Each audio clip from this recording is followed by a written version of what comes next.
want to tap into the motivational approach that coaches have with their players, and sometimes it's not seen on the field. Maybe it's happening in the weight room or in a locker room, or just anyway, it could be an email. I mean, how do you motivate young men nowadays? It's really no different than it's ever been, in my opinion. I don't think kids have changed. I think people have changed. Coaches have changed. The technology that we have available has changed, and the game has changed. But the kids really, in my opinion, are the same.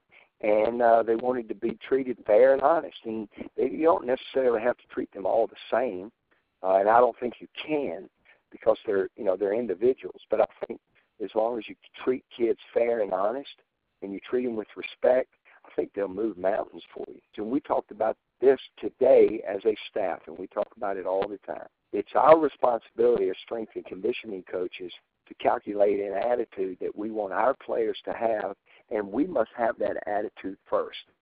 If we're not excited about the work that we're doing, then how do we expect our athletes to be excited? And that's one of the things that I don't understand that's really easy to explain. We calculate that attitude every day, and we have that attitude first.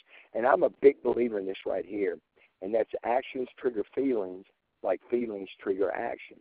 And positive feelings yield positive results, and negative feelings will most always yield negative results. We create an atmosphere in our weight room that's positive, it's enthusiastic, it's intense, and, we don't mind our players interacting with one another. We don't want them being silly and stuff like that, but we want to have an atmosphere in our weight room that our football players want to be a part of.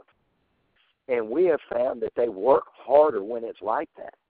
And so the motivating part is kind of built into everything we do. Now, I'm always calling players in and talking to them. I want our strength and conditioning assistants and grad assistants and interns to do the same thing, to develop a relationship with the kids, find out about his family, find out about who his parents are, find out about brothers and sisters.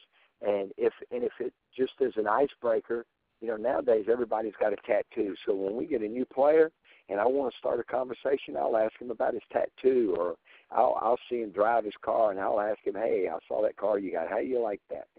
Or one of the most important things in our level and in college is to ask him about class.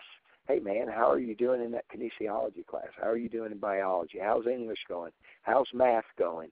And that gives us an opportunity to not only to get to know him as a person, but to motivate him in something in another area that's really more important than athletics, and that's in academics.